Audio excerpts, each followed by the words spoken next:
Breaking news మూడవ రోజు కూడా ఎస్ఎల్బీసీ రెస్క్యూ ఆపరేషన్ కొనసాగుతుంది. గత 2 రోజులుగా ఎన్డీఆర్ఎఫ్, భారత సైన్యం ఈ ఆపరేషన్లో తీవ్రంగా శ్రమిస్తున్నాయి. రెస్క్యూలో పాల్గొనేందుకు ఢిల్లీ నుంచి రాటిల్ హోల్ మైనస్ బృందం కూడా వచ్చింది. ఇక నేడు హెలికాప్టర్లో ఎయిర్ ఫోర్స్, నేవీ బృందాలు ఘటనా స్థలానికి చేరుకోనున్నాయి. డ్రోన్తో పాటు స్కానర్లు, నైట్ విజన్ కెమెరాలతో తప్పిపోయిన వారి కోసం వెతుకులాడుతున్నారు.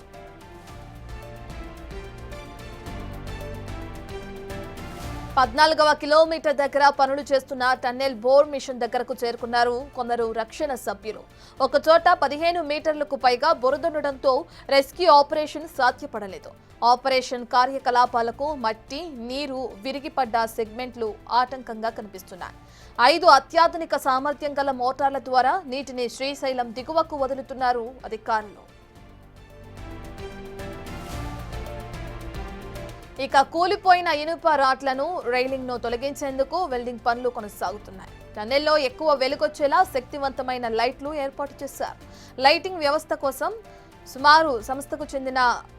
సంస్థకు చెందిన భారీ జనరేటర్ కూడా వినియోగిస్తున్నారు. ఇక సొరంగానికి అడ్డుపడ్డ ఇనుప కడ్డీలను, పైపులను తొలగిస్తే ప్రమాద స్థలికి వెళ్లవచ్చంటున్నారు ఎన్డీఆర్ఎఫ్ బృందాలు. టన్నెల్ కి సంబంధించిన బ్లూ ప్రింట్లను, మ్యాప్లను పరిశీలిస్తున్నారు ఇరిగేషన్ అధికారులు. ఎప్పటికప్పుడు సమీక్షా సమావేశాలు నిర్వహిస్తున్నారు. భారీ నీటిపారుదల శాఖ ముఖ్య కార్యదర్శి రాహుల్ బుజ్జ, విపత్తు నిర్వహణ శాఖ commissioner Arvind Kumar, hydro commissioner Ranganath ఆధ్వర్యంలో ఈ సమీక్షా సమావేశాలు జరుగుతున్నాయి.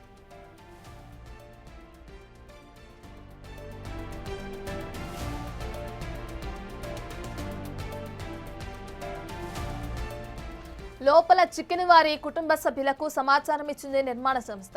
నీటిని తోడేందుకు 750 హోర్స్ పవర్ మోటార్లను టన్నెల్లోకి తింపారు అధికారులు. అయితే నిమిషానికి 3000 నుంచి 4000 వరకు నీటిని బయటకు పంపేలా చర్యలు చేపట్టారు. నీటి ఊట రెస్క్యూ ఆపరేషన్ కి తీవ్ర ఆటంకం కలిగిస్తోందని అంటున్నారు అధికారులు. నిమిషానికి 3000 లీటర్లకు పైగా తిరిగి చేరుతోంది నీటి ఊట. ఇక హై కెపాసిటీ పంపింగ్ సెట్లు, క్రెయిన్, బుల్డోజర్లతో ఈ రెస్క్యూ ఆపరేషన్ కూడా కొనసాగిస్తున్నట్లు అధికారులు చెబుతున్నారు. లోపల చిక్కిన వారికి సంబంధించిన కుటుంబ సభ్యులు ఘటనా స్థలానికి చేరుకునేందుకు అన్ని ఏర్పాట్లు కూడా పూర్తి చేశామని తెలిపారు అధికారులు.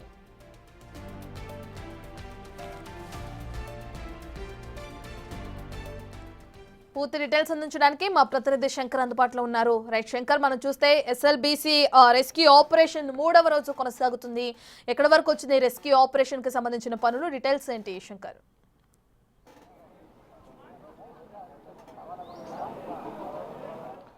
ఎస్ రత, ఇప్పటికీ ఎస్ఎల్బీసీలో చిక్కుకున్న వారికి దాదాపు 3 రోజులుగా వస్తుంది. మొత్తంగా ఈ రోజుకు తీసుకుంటే మాత్రం 24 గంటలు గడిచిపోయింది. 3వ రోజు కూడా ఈ యొక్క రెస్క్యూ ఆపరేషన్ ఎస్ఎల్బీసీ టన్నెల్ దగ్గర కొనసాగుతున్నటువంటి పరిస్థితి క్లియర్ కట్గా కనిపిస్తుంది. ప్రజెంట్ మనకు ఉన్నటువంటి ప్రాంతంలో కనుక చూస్తే ఓవరాల్గా ఎస్ఎల్బీసీ టన్నెల్ ఇక్కడ నుంచి దాదాపు 4 కిలోమీటర్స్ ఉంటుంది. అక్కడ నుంచి ఇక్కడ అంటే కింద రెస్క్యూ ఆపరేషన్ను పూర్తిస్థాయిలో సమీక్షిస్తున్నటువంటి అధికారులు, మరోవైపు మంత్రులు కావచ్చు, మిగతా ఎమ్మెల్యేలు, కలెక్టర్లు వీళ్ళంతా కూడా ఇక్కడికే వస్తారు, సమీక్షా సమావేశాలు నిర్వహిస్తారు. ఒకవైపు రెస్క్యూ టీమ్స్గా ఉన్నటువంటి వారు ఎన్డీఆర్ఎఫ్ బృందాలు కావచ్చు, అదేవిధంగా సింగరేణి రెస్క్యూ బృందం కావచ్చు, ఒకవైపు నేవీ, ఆర్మీకి సంబంధించినటువంటి అధికారులతో కూడా రెగ్యులర్గా అంటే డే నుంచి కూడా నైట్ వరకు మొత్తంగా ఇది 24 అవర్స్ కూడా ఈ సమీక్షా సమావేశం నిర్వహిస్తున్నటువంటి పరిస్థితి మనకు ఎస్ఎల్బీసీ దగ్గర కనిపిస్తున్నటువంటి క్లియర్ కట్గా చూడొచ్చు. విజువల్స్లో చూస్తే దాదాపుగా ఇప్పటికే కోమటిరెడ్డి వెంకటరెడ్డి కూడా ఉదయం నుంచి ఇక్కడే ఉన్నాడు. ఈ కింద ఏదైతే మనకు ఎస్ఎల్బీసీ టన్నెల్ దగ్గర పూర్తి స్థాయిలో పరిశీలించిన తర్వాత అక్కడ ఏర్పాట్లను కావచ్చు, రెస్క్యూ సిబ్బందితో మాట్లాడడం కావచ్చు, ఓవరాల్గా అక్కడ అందరూ అధికారులతో కలిసి దీన్ని క్లియర్ కట్గా తెలుసుకుంటూ ముందుకు వెళ్తున్నటువంటి పరిస్థితి ఇప్పటికే ఆయన చెప్పాడు. ఎందుకంటే రెస్క్యూకు సంబంధించినటువంటి ఆపరేషన్ అంతా కూడా జరుగుతుంది. ఖచ్చితంగా లోపల చిక్కుకున్న వారిని త్వరలోనే వారిని ఆచూకీ గుర్తిస్తామని కూడా చెప్తున్నప్పటికీ మొత్తంగా ఇదంతా కూడా ఓవరాల్గా 24 అవర్స్ కూడా కొనసాగుతున్నటువంటి పరిస్థితి కనిపిస్తుంది. ఇక ఓవరాల్గా ఇప్పటికైతే మొత్తంగా రెస్క్యూలో పాల్గొనేందుకు దాదాపు 2 రోజుల నుంచి ఎన్డీఆర్ఎఫ్ బృందాలు కావచ్చు, మరోవైపు భారత సైన్యం కూడా ఇక్కడికి రావడం జరిగింది. వాళ్ళు 2 రోజుల నుంచి కూడా షిఫ్టుల వైజ్గా ఈ టన్నెల్లోకి వెళ్తున్నారు. ఆ టన్నెల్లో మొత్తం కూడా అంటే ఎక్కడి వరకు దాదాపు 14 కిలోమీటర్ల దగ్గర ఏదైతే ప్రమాదం జరిగిందో అక్కడ ఓవరాల్గా దాన్ని క్షుణ్ణంగా గమనిస్తున్నారు. ఎందుకంటే అక్కడ ఏదైతే ఈ యొక్క భూమిని తొలిచే యంత్రం ఉందో అది టన్నుల విలువ అంటే టన్నుల బరువు ఉంటుంది. అట్లాంటి యంత్రం కూడా అక్కడ ఏదైతే ప్రమాదం జరిగిందో ఆ ప్రమాదానికి ఫోర్స్తో దాదాపు 150 మీటర్ల మేర కూడా బ్యాక్ వచ్చిందని చెప్పి కూడా ఇప్పటికీ చెప్తున్నటువంటి పరిస్థితి. ఇక మనం క్లియర్ కట్గా చూస్తూ వస్తున్నాం. ఇక్కడ అధికారులను చూస్తే కనుక అందరూ కూడా ఎవరి పనుల్లో వాళ్ళు తలమునకలైనటువంటి పరిస్థితి. ఎందుకంటే ఎవరికి అప్పచెప్పిన పనులు వాళ్ళు క్లియర్ కట్గా క్షుణ్ణంగా చెప్తున్నటువంటి పరిస్థితి. ఇక డ్రోన్తో పాటు విజన్ కెమెరాలను కూడా లోపలికి పంపిస్తున్నారు. అక్కడ షాట్స్ తీసుకోవడం, లోపల ఉన్నటువంటి పరిస్థితిని ఎప్పటికప్పుడు అంచనా వేస్తున్నటువంటి పరిస్థితి క్లియర్ కట్గా ఇక్కడ కొట్టొచ్చినట్టుగా కనిపిస్తుంది. ఇక 14వ కిలోమీటర్ చేస్తున్నటువంటి టన్నెల్ దగ్గర ఇప్పటికే రక్షణ సభ్యులు కూడా చేరుకున్నారు. ఒక్కో చోట 15 మీటర్లకు పైగా కూడా ఈ బురద కూరుకుపోయింది. ఖచ్చితంగా దాన్ని తొలగిస్తే తప్ప వారిని రక్షించే ప్రయత్నం చేయలేమని చెప్పి కూడా ఇప్పటికే ఎన్డీఆర్ఎస్ బృందం కావచ్చు, ఎన్డీఆర్ఎఫ్ బృందాలు కూడా ఇవి చెప్తున్నటువంటి పరిస్థితి. ఇక మేజర్గా ఈ రోజు ఏదైతే ఉందో ర్యాట్ హోల్ మైనర్స్ అని కూడా వాళ్ళు ఏదైతే గనులలో చిక్కుకున్న వారిని తరలించేందుకు అంటే సేఫ్గా బయటికి తీసేందుకు ఉత్తరాఖండ్లో వీరిని ప్రయోగించడం ద్వారా సొరంగంలో ఉన్నటువంటి వారిని 41 మందిని కూడా సురక్షితంగా బయటికి తీసుకొచ్చారు. వారిని ఢిల్లీ నుంచి నేరుగా హెలికాప్టర్ ద్వారా కూడా ఇక్కడికి తీసుకురావడం జరిగింది. ఓవరాల్గా మనం క్లియర్ కట్గా చూస్తున్నాం. ఒకవైపు ఐజీలు, డిఐజీలు, పోలీసులు, సిఐలు, అదేవిధంగా కలెక్టర్లు, ఆర్డీఓలు ప్రతి ఒక్కరు కూడా దాదాపు 3 రోజుల నుంచి కంటి మీద కునుకు లేకుండా ఇక్కడ పనిచేస్తున్నటువంటి పరిస్థితి కనిపిస్తుంది. ఇక ఇప్పటికైతే అక్కడ ఏదైతే లోపల బాగా వాటర్ ఉంది, బురద ఉంది, ఆ బురదను వాటర్ను బయటికి తీసే తప్ప వారికి సంబంధించినటువంటి ఆచూకీ లభ్యమయ్యే పరిస్థితి కనబడలేదు. కాబట్టి దాదాపు 750 మెగా హార్స్ పవర్ ఉన్నటువంటి 5 మోటార్లను కూడా ఇప్పటికే టన్నులోకి పంపడం, అక్కడ నుంచి నీటిని బయటికి తీసుకొచ్చే ప్రయత్నం చేస్తున్నటువంటి పరిస్థితి క్లియర్ కట్గా కనిపిస్తుంది. మనకు ఉదయం నుంచి కూడా చాలా విజువల్స్లో గమనించాం. ఎందుకంటే నిన్న జూపల్లి కృష్ణారావు కూడా లోపలికి వెళ్ళినప్పుడు ఎన్డీఆర్ఎఫ్ బృందాలతో పాటు మిగతా నేవీస్ అయిన వాళ్ళందరూ కూడా వాళ్ళతో కలిసి వెళ్ళారు లోపలికి. దాదాపు 150 మీటర్ల దగ్గర కూడా జూపల్లి కృష్ణారావు అక్కడికి వెళ్ళి పూర్తి స్థాయిలో సమీక్ష అంటే అక్కడ ఉన్నటువంటి పరిస్థితిని క్షుణ్ణంగా పరిశీలించారు. దాదాపు 12 గంటల ప్రాంతాల్లో లోపలికి వెళ్ళిన ఆయన సాయంత్రం 7 గంటల ప్రాంతాల్లో కూడా ఆయన బయటికి వచ్చాడు. అప్పుడు కూడా ఆయన క్లియర్ కట్గా చేస్తున్నారు. ఎందుకంటే టైం ఎక్కువగా అయ్యే కొద్దీ కూడా మొత్తంగా దీని మీద ఆశలు సల్లగిలుతున్నాయని చెప్తున్నటువంటి పరిస్థితి. ఇక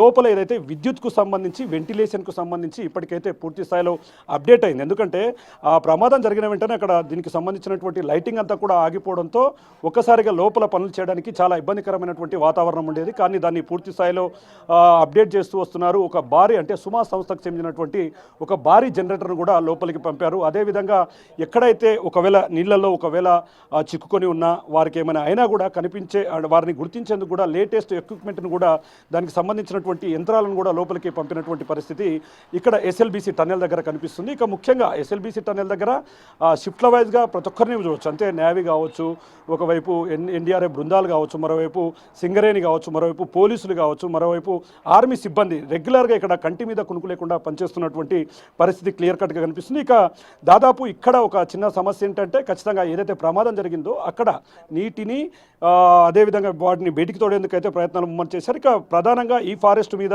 పూర్తిస్థాయి వాళ్ళకు ఒక పట్టుంది. అంటే ఫారెస్ట్ అధికారులకు ఎక్కడేముంది, ఎక్కడేం జరుగుతుంది, వాళ్ళకు రెగ్యులర్గా ఈ ఫారెస్ట్కు సంబంధించి నల్లమల్ల అటవీ ప్రాంతంలో తిరిగే వారంతా కూడా మనం చూడవచ్చు. విజువల్ చాలా క్లియర్గా వాళ్ళు ఎప్పటికప్పుడు అధికారుల ఇన్ఫర్మేషన్, అధికారులు ఎప్పుడైనా సరే ఆదేశాలు ఇస్తే వారు చెప్పినటువంటి వాటిని క్లియర్ కట్గా ముందుకు వెళ్తూ చేస్తున్నారు. అంటే ఇక్కడ ఉన్నటువంటి వారిని అందరినీ జాగ్రత్తగా మోటివేషన్ చేస్తూ వాళ్ళకి చెప్పడం, మిగతా కార్యక్రమాలన్నీ కూడా చేస్తున్నటువంటి పరిస్థితి. ఇక్కడ నీటి సమస్య ఏదైతే నీరును తోడే క్రమంలో అక్కడ ఊట అనేది ఎక్కువగా వస్తుంది. ఆ ఊట అంటే దాదాపు 3000 నుంచి నిమిషానికి 4000 లీటర్లుగా అక్కడ నమోదవుతూ వస్తుంది. అంటే నీటిని తోడే కొద్దీ తిరిగి ఇంకో నీరు అంటే ఊట నీరు చేరుకోవడంతో ఆ నీటిని తీరే క్రమంలో కొంత టైం తీసుకుంటున్నటువంటి పరిస్థితి కనిపిస్తుంది. ఇక మోటార్ల సామర్థ్యానికి మించి ఆ మోటార్లు సామర్థ్యానికి అయితే నిమిషానికి 3000 నుంచి 4000 లీటర్లను కూడా బయటికి తీసుకువస్తూ ఎప్పటికప్పుడు లోపల టన్నెల్ దగ్గర ఉన్నటువంటి వాటిని క్లియర్ కట్గా చూస్తూ వస్తున్నారు. ఇక ఏదైతే బ్లూ ప్రింట్ కావచ్చు, మరోవైపు మ్యాప్ కావచ్చు, మరోవైపు ఇతర అన్ని వాటిపైన దృష్టి పెట్టారు. ఇక నిష్ణాతులు వాళ్ళు కూడా పూర్తిగా సమీక్షా సమావేశాలు నిర్వహిస్తున్నారు. ఎందుకంటే టన్నెల్కు సంబంధించి ఇంకేమేమైనా సమాచారం వస్తుందా అంటే ఇది దాదాపు 41 కిలోమీటర్ల మేర కూడా ఇది ఉంటుంది. కాబట్టి ఇక్కడ ఏదైనా సమాచారం వస్తుందా, ఆ 41 కిలోమీటర్ల దూరంలో ఉన్నటువంటి వాటి మీద సమగ్రంగా పూర్తి స్థాయిలో అధికారులు, ఒకవైపు ఇంజనీర్లు, మరోవైపు పోలీసులు, మరోవైపు మిగతా సిబ్బంది అంతా కూడా కంటి మీద కునుకు లేకుండా పనిచేస్తున్నటువంటి పరిస్థితి కనిపిస్తుంది. ఇప్పటికీ ఏదైతే ఇక్కడ ఎవరైతే లోపల చిక్కుకున్నారో వారికి సంబంధించినటువంటి డాటానంతా కూడా అధికారులు ఎప్పటికప్పుడు డిక్లేర్ చేశారు. అంటే దాంట్లో ఉన్నటువంటి 8 మందికి సంబంధించినటువంటి సమాచారం కూడా ఇప్పటికీ అధికారుల చేతిలోకి రావడం, అది మీడియా ముందు కూడా ప్రవేశపెట్టడం జరిగింది. ఇదే క్రమంలో ఆ చనిపోయిన వారి కుటుంబ సభ్యులకు కూడా మొత్తంగా దీనికి సంబంధించినటువంటి సమాచారం ఇస్తున్నారు. వారిని ఇక్కడికి రప్పించే ప్రయత్నం చేస్తున్నారు. అంటే వారికి సంబంధించి ఇప్పటికే నిర్మాణ సంస్థగా ఉన్నటువంటి రాబిన్ సంస్థ కావచ్చు, మరోవైపు జేపీ కన్స్ట్రక్షన్స్ కావచ్చు, ఇదంతా కూడా క్లియర్ కట్గా ముందుకు వెళ్తున్నటువంటి పరిస్థితి మనం విజువల్స్లో చూసినట్టు ఇదే ఆఫీసు. ఈ ఆఫీస్లోనే ప్రతి ఒక్క సమీక్ష సమావేశం కూడా నిర్వహిస్తారు. ఎందుకంటే కింద ఏదైతే పూర్తిగా నెట్వర్క్ అంతా కూడా చాలా ఫాస్ట్గా ఉండదు. నెట్వర్క్ అక్కడ ఏం జరిగినా కూడా మీడియాకు కూడా కొంత సమస్య వస్తుంది. కాబట్టి కింద జరిగినటువంటి ప్రతి అంశాన్ని కూడా ఇక్కడికి వచ్చిన తర్వాత ఒకవైపు మంత్రులు కానీ, మరోవైపు కలెక్టర్లు, అదేవిధంగా మిగతా అధికారులంతా కూడా చెప్తున్నటువంటి పరిస్థితి మనం క్లియర్ కట్గా చూడొచ్చు. నిన్న దాదాపు ఇన్సిడెంట్ జరిగి ఈరోజు 3వ రోజుగా కొనసాగుతుంది. అంటే దాదాపు 48 గంటలు గడిచిపోయి మిగతా 3వ రోజు కూడా కొనసాగినటువంటి పరిస్థితి ఇక్కడ కనిపిస్తుంది. దీన్ని క్లియర్ కట్గా విజువల్లో చూస్తున్నాం మనం.